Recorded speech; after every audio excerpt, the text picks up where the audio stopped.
Ladies and gentlemen, boys and girls, children of all ages, welcome to Bulls on Tap. I'm your boy Buzz. I'm joined by my dude Goose, aka Bull Scripted, and we're here to recap a Chicago Bulls victory. That's right, Chicago Bulls victory, 102-96 against the Boston Celtics. Before we do that, be sure to go to ontapsportsnet.com for all your Chicago sports, literature, and podcasting needs. Following us on Twitter at Bulls on Tap, at ontapsportsnet. Following Goose at Bull Scripted and me at Buzz on Tap. Anywhere you can listen to podcasts, you can listen to us. So give us a 5-star rating and review because that's cool and tough. Dude, I got to do one of these for this one. Crack them. Crack them. Bulls win, man. And it was a really pleasing game to watch for the most part. Defense was played. Vooch started off hot. And in the second half, Coby White was reborn. Initial thoughts, my man, and how you doing? I'm doing better now that we actually beat a real basketball team. That first half, I can't say I was excited about anybody outside of Vooch, but you had to think in the second half that it couldn't be that bad again. These guys are professionals, and sure enough, they did come through. Coby White didn't really have a very efficient night, but low turnovers, 7 assists, big defensive play at the end of that game. And then iced the game with all the free throws. Like, I can't complain about the game in the second half for Coby. So first half, shit. Second half, great. I guess that's what happens when you get extended opportunity. You get the chance to make up for the things he did wrong, and he made up for it tonight. He absolutely did. I mean, the first half, it started off really slow, except for one Nikola Vucevic.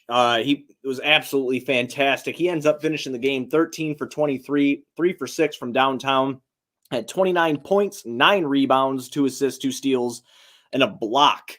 We were talking about Coby White before. He started off not so great in the first half. He ends up going 5 for 14, 3 for 8 from downtown, 6 for 6 from the free throw line, 19 points, 7 assists, 3 rebounds, 1 steal, 1 block, and 1 turnover. He was 1 for 7 in the first half. So if he finished, what'd you say, 5 for 14? Yeah, 5 for 14 he finished, yep. That means he was 4 for 7 in the second half, and he got to the line. Mainly a lot to do with, the intentional fouls at the end of the game, but nobody gives a shit if you make those. Right. I mean, and at the end of the day, man, I think the biggest thing that we need to bring up here is just the defensive effort that the Chicago Bulls had tonight. And over the last 2 games, kind of, they've been playing a lot better on-ball defense, a lot more communication on switches and everything like that. And I've just been very impressed by them. Seems like they found another gear. And it's nice to see when you have a guy like Zach LaVine, who's your most consistent scorer. I mean, outside of Vooch, obviously, who's a very consistent scorer as well. But, you know what I mean? Zach LaVine is the best player on this team, arguably. But in my mindset, he is. And it's nice to see them come out against a team in Boston that's 5th in the Eastern Conference, albeit they are missing Kemba Walker. They were missing Marcus Smart tonight as well, but I don't give a shit. We were missing an all-star. I don't want to hear that one tonight. Oh, well, right. I'm just saying, a guy like Kemba Walker can really help initiate their offense. I'm just saying in general. We were without our all-star. You were without Kemba, who's actually hurt your team at times this year, and Smart, who is the heart of your team. So you guys are definitely missing pieces, but we'll call it even, and I'll take a W against a playoff team, which we haven't got to celebrate even 5 times yet this season. So I'm pretty pumped about it. I mean, we took a W from a playoff team without our best player, and I'm sure there's a good section of Twitter right now going, "Well, are we better without Zach LaVine?" So I guess we might as well touch it. We don't want to touch it. I don't want to touch it, but no, I don't. You don't want to touch it? I don't think that you're better. No, I don't think that you're better without your best player. I don't think that. I really don't. If you want to give your opinion on it, you can go right the motherfucker ahead, man. But I think that Zach is, if not the best, he's a close number 2 to Vooch. So I think that. So, but that second half of your statement, what if it plays out that Billy is demanding Zach to feed Vooch as Coby was asked to do down the stretch of the game? No, Zach, I don't want you taking the shots. I want you to dump the ball off to Vooch, and we're going to play off of what he creates by the double team that's going to be thrown at him. What is Zach all right with that? I guess we have to find out. Yeah, I mean, and the way I would put this is, you should not be better without your best player. There is no evidence that Zach is not the best talent and the best player on this team outside of Vucevic. So it is up to Billy and these coaches to figure out how to utilize that when you have it back, and also keep Kobe White in this state of mind where he's aggressive, he's confident, and he's ready to play basketball. Because you need the combination of both, but correct. There's no way that the Bulls should be better without Zach. I'm not going to read too much into this. If we win the remainder of the games that we have with Zach out, then we can have a conversation. Yeah, then I don't know. Right. I do want to point out a guy too here tonight in Garrett Temple, who played pretty good defense on Jason Tatum. Jason Tatum did struggle tonight mightily, Goose. I mean, he did have a triple-double, though. He did have a triple-double. He went 14, 13, and 10. He did, however, turn the ball over 5 times. But he went 3 for 17 from the field, 1 for 4 from downtown. And Garrett Temple had 31 minutes to Tatum's 37. But Temple played very good defense on him tonight. And Temple also hit a couple big three-pointers tonight, especially when Boston was starting to kind of make their little bit of a comeback, trying to get back into the game after the Bulls had taken their first lead in the third quarter. Boston would charge forward.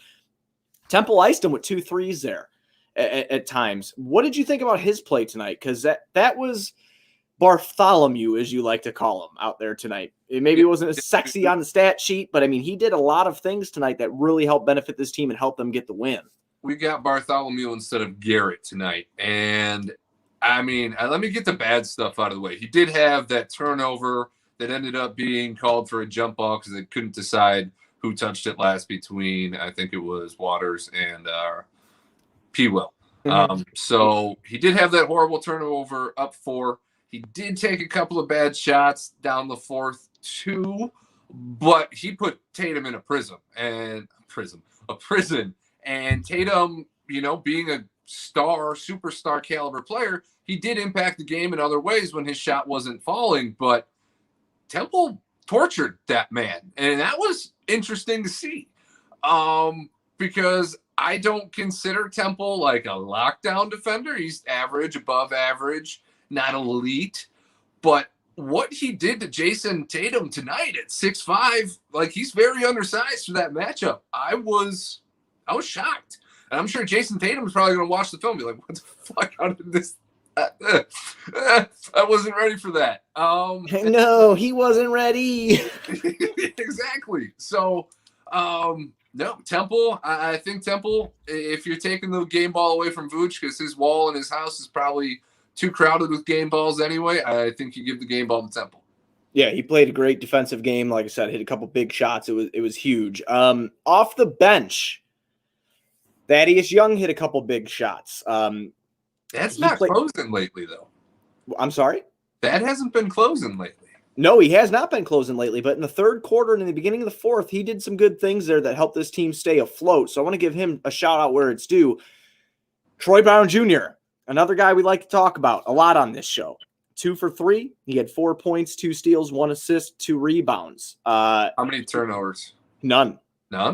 He played. Why do I feel like I'm remembering a play that was, maybe it wasn't like a turnover, maybe it resulted in a jump ball, so he escaped it. It was the bad alley-oop pass to Temple in transition. This guy is trolling me right now. Chai Sports fan is just Stop giving me bad juju. Knock it off. You're being ignorant. Saying that I'm going to, for the people listening to the podcast, he's saying that I'm going to Garrett here for the foreseeable future, and it's all going to be your fault. Yeah, he's saying that I'm going to screw Garrett Temple like I screwed Sato when I said he was being efficient. Stop it. You're being ignorant.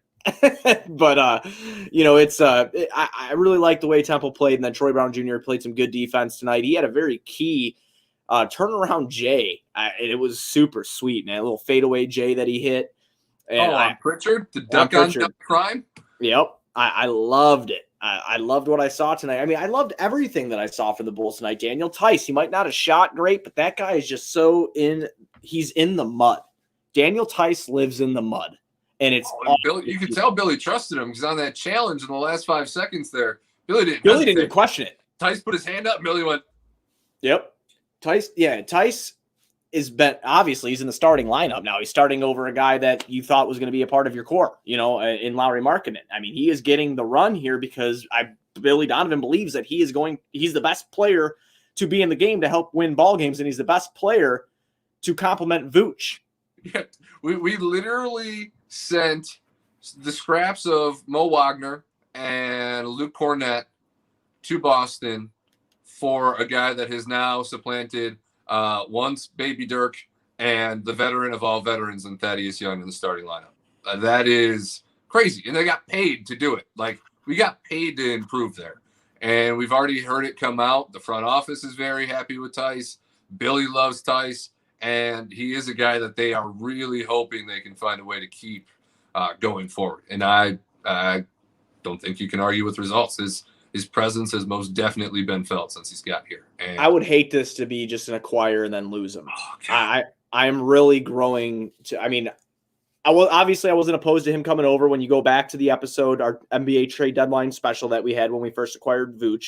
Obviously, we spent a lot of time on Vooch and Troy Brown Jr., but we did talk a lot about Daniel Tice and what he could potentially bring to this team, and I think he's brought that to this team. I love that he went over 3 tonight, but I love that he can step out and stretch the floor as well. He's not a guy just that lives in the mud, like I had said before, but he can finesse a little bit and he can hit that 3. And yeah, I really liked what I saw out of him, man. As long as you don't punch him in the back of the fucking dome piece, he's really good defensive post presence too. I couldn't believe that Tristan Thompson got away with that. And it wasn't intentional. No, it wasn't intentional at all. At least if it was intentional, it was one of those, I'm going to make this look real good. But right. I don't believe it was intentional. And it was just an elbow. It wasn't actually like a punch. But he caught him in the back of the dome real good. It looked like it was right above his temple in the back of his head that kind of staggered him a little bit. Probably got the white flash. Temple again. We're fucked. We're getting Garrett. We're getting Garrett. My bad. My bad. I'm just going to stop saying no, I mean, it would really hurt. You hear me, Acme? I have feelings. You can't get rid of this Daniel. You got rid of the other Daniel. So you have to keep this Daniel. Talking about Daniel Gift. No, I mean, Tice was key tonight. Temple, the vets came through. I don't know why Satoransky was put on the floor for the defensive possession after a timeout. Yeah, I was. Are you talking about in the 4th there? I was surprised that they didn't go to TBJ or something like that in that moment. The other ex-Celtic Green, a perimeter defender that maybe would have stayed in front of Waters instead of letting him go smooth sailing. But no, either way, we get the W. Billy escapes criticism for the night. Kobe escapes the criticism of the first half with a good finish. Vooch playing like a fucking all-star. Pat Will. I do want to touch on him before we move on. I wanted to touch on Pat Will just because tonight he went 3 for 6. He was efficient, in the shots that he took. He did finish with 6.6 rebounds, 3 assists, 1 steal, 2 blocks, but he did have 2 turnovers. It's just the indecisiveness with P. Will sometimes that drives me up a wall. And I know he's young. He's a rookie. I just want to see him be a little bit more aggressive with the ball. I also had a couple gripes with his 1 turnover. This was, I believe, in the 2nd quarter. He tried threading the needle, man. He tried throwing a pass through 2 defenders on a break to Sato, who was breaking on the right side of the court. And I'm like, Pat, just God damn, bring the ball up the court. And then if you assess the situation before you go and try to make this fast break, because then even you have Sato, who's pretty sneaky athletic. I'm not going to, hate on him. He's sneaky athletic and get to the rim and make something happen. But even then, he's going to have 2 defenders crashing on him. I don't know why he decided to do that. It's just like little rookie mistakes that. And that's why I'm not mad at him about it. The rookie mistakes that I think that he will eventually clean up, because he did have a great pass to Thad Young in the what was that, in the early 4th quarter? I have it in my notes here. Early 4th quarter, he had a great pass to Thad Young in the paint when Boston was kind of going on a run that kind of helped stop the bleeding. So I just, he had another one too. He was trying to get through a few defenders. See, Chai Sports Fan beat me to it. He had another turnover where he tried to split 3 defenders. Yeah, but he did play good defense tonight on Jaylen Brown. So I'll give credit where credit's due there. Jaylen Brown is a very good scorer. We know this. Yeah, he's a very good player. He's improved his game. He started the game 5-5, 6-6. Oh, I mean, he finished 10 for 15, man. He had 23 points, 4 boards, 1 assist. you know. So no, but that is a good point. I mean, usually when you have these better players in the league and you're matched up against them, you're kind of like, oh shit. But I can't say outside of like a couple of the wide open looks that Brown got in transition that when Pat was matched up on him that I ever was really all that concerned. It was like, all right, no, we're good. It's using his length to his advantage. Now, someone said something about him today. I don't know who said it. Was it Thad? Somebody said that he was really good defensively using his length, and they're, really behind him in that realm of his game. I have to find the tweet. I'll look for it here. I think you're talking about Tice, actually. Was it Tice? Okay, yeah. That he talks to Pat a lot, that he sees a lot of potential in him in the defensive end with his size and his length and all that fun stuff. Yeah, I felt comfortable with him on Jaylen Brown tonight. I thought that he did a great job. And like I said, I can't speak any more highly of just the defense the past 2 games. They've played very good defense, and this is a trend that I'd like to see continue. So is Billy going to be smart enough to stack these lineups with more defensive presences when we get Zach back?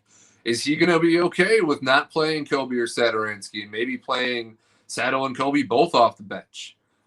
Just because this formula is what we've found to work, and you swap out a negative defender, whether it's Sato or Kobe, to put next to Zach, and we lose this defensive, So you're like hypothetically saying have Zach run the point and then putting Temple or TBJ next to him. Yeah, I mean, what you're asking Zach to do as the point guard is the same thing you're asking Kobe to do. Right, but that goes back to your point that you made earlier.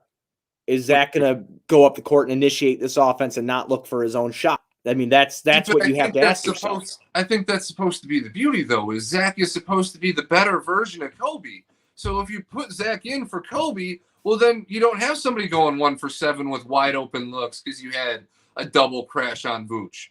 If Zach's the initiator up top and you can't leave Zach. So I don't know. I mean, I guess that's what we're coming back to is, if you put Zach right where Kobe is in this current winning formula of having positive defenders around Kobe and Vooch, if you do the same exact thing with Zach, are we going to get the same success? And I think that you should, because Zach's the better version of what Kobe is. Neither of them are a point guard, but if you're just dumping the ball to Vooch or expecting one of them to create their shot every couple of possessions, well, Zach should fit into that role like a glove the same way Kobe has, but be better at it.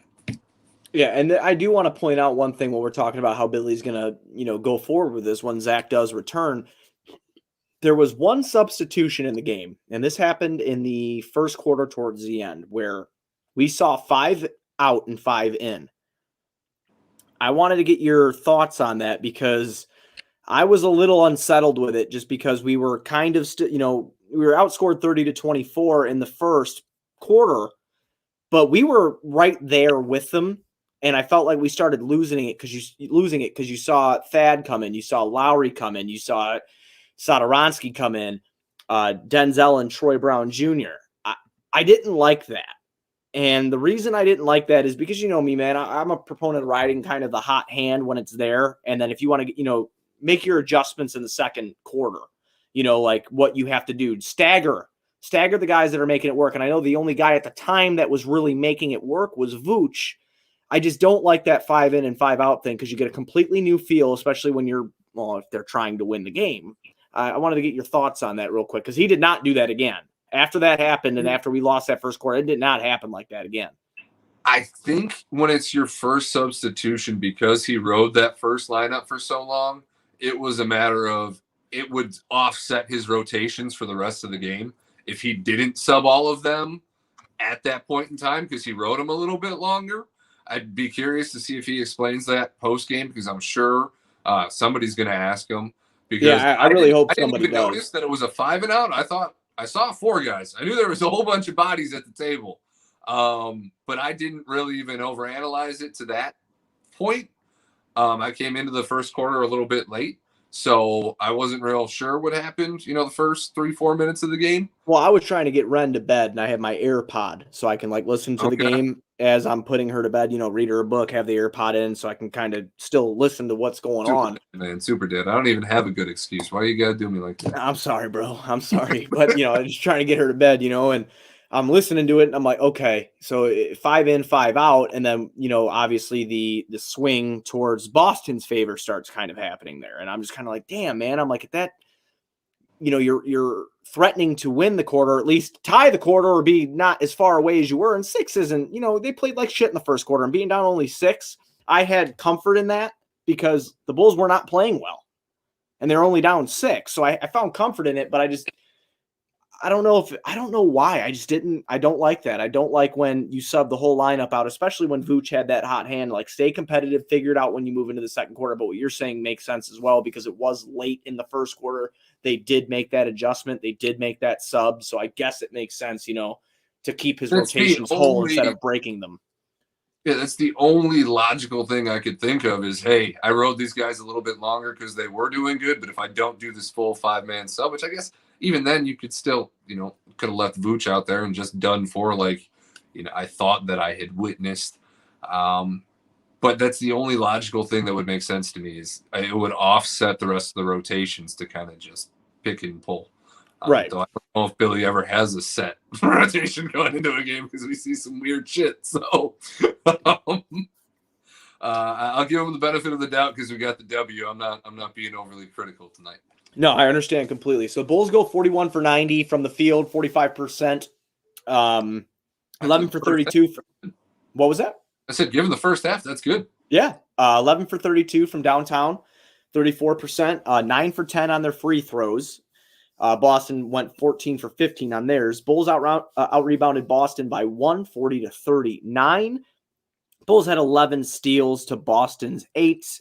Total turnovers for the Bulls was 12 to Boston's 16. Points in the paint, 40 for the Bulls, 46 for the Celtics. The largest lead for the Celtics was 12. Largest lead for the Bulls was 8. I do want to touch on this. Out of 41 made total baskets tonight, the Bulls assisted on 30 of those 41 made baskets. So that's pretty good. Pretty good shit. No, and the assists have been pretty consistent over these last 3 games too. It really, man, I hate keep going back to Zach. We should be celebrating winning and not thinking about when Zach comes back. But it brings the question, and the Bulls have been a rather good passing team all year, despite the excessive turnovers, because your 2 main ball handlers in Zach and Kobe can get a little careless. But does Billy stick to this formula? Does Zach buy into this formula? Because it looks like something that could work. And I think it's somewhat obvious. Like, I think you could explain to a 5-year-old and be like, all right, buddy, if you have a basketball team and you have 5 players and you put 3 of them out there at a time who don't play any defense, are you going to win any games? He'd probably look at you and go, no, simple math. 3's greater than 2. That's too much deficiency. And unless you're all cooking on offense, you're not overcoming that. So I hope it's just as blatantly obvious as it is to us sitting here as it is to Billy at this point in the season, where we need it. If we want to make the plan, and, like clockwork, we said if we put on a win streak, we'd be happy about it after hopping in the tank. We apparently just made sure that the winterization was all good. The tank still runs. If we need it, it's ready to go. But for now, I think we might even be able to put the keys back up on the coat rack. All right. Well, I'll take that. I like winning. I do like winning. Before we move into the next game, summer is approaching. So keep your boys fresh, keep them clean, keep them smelling great, keep it trimmed. Go to manscaped.com, use promo code ONTAP. Get the Lawnmower 3.0, ball deodorant, the ball toner. Get all this awesome stuff over at manscaped.com. If you go there, use promo code ONTAP, you'll get 20% off and free shipping. Check out Manscaped. Promo and code if you order it now, you might get it before I get mine. I'm so horrible. I'm a terrible person. It's just sitting there. It's literally just sitting there in the box. Laziness is what comes to mind. Laziness is what comes to mind there for that. You're a busy filler. I'll give you a break still. Oh, I appreciate that. So the Bulls play the Cavs, and that's going to be on the 21st, which is Wednesday. Play the Cavs at 6 in Cleveland. Injury report for the Bulls is Zach LaVine, who's out obviously on the health and safety protocol list, and then Larry Nance Jr. is day to day. Bulls are going up against a team that's not as good as them. Want to be careful with my words here because, we all have seen how that kind of worked out.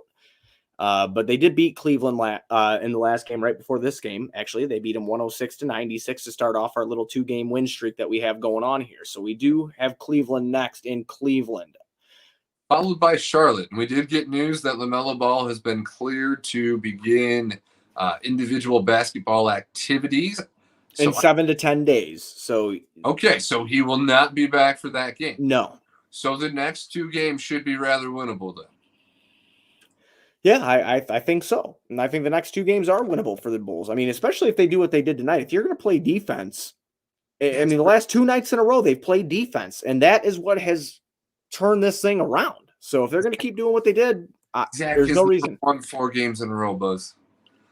Imagine getting put into the NBA protocol and having to sit at home and watching your team win more games in a row than you've ever won in your career.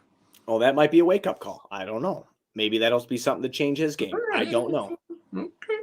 Maybe it'll be a wake-up call to Zach to see, okay, well, this is the way Kobe did it, and it's been working. I could hit these shots. I'm not going to start 1 for 7. I'm an all-star. I can adapt, and I'm going to find a way to play with this other all-star because it's more than stats. It's about winning ball games.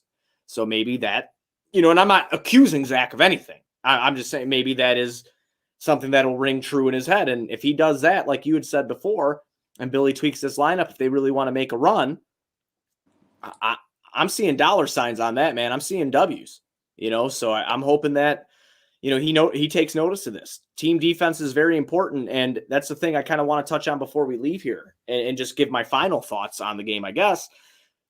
Kobe White gets shit on a lot, and we've shit on him. I mean, not horribly shit on him. I've always been kept a consistent energy with Kobe White that I do believe that he could be a good player. I do believe that he brings value to a team. I just do think that he got in his own head, and he has been somewhat I don't want to say misused, but he hasn't been used in the right setting for him to succeed.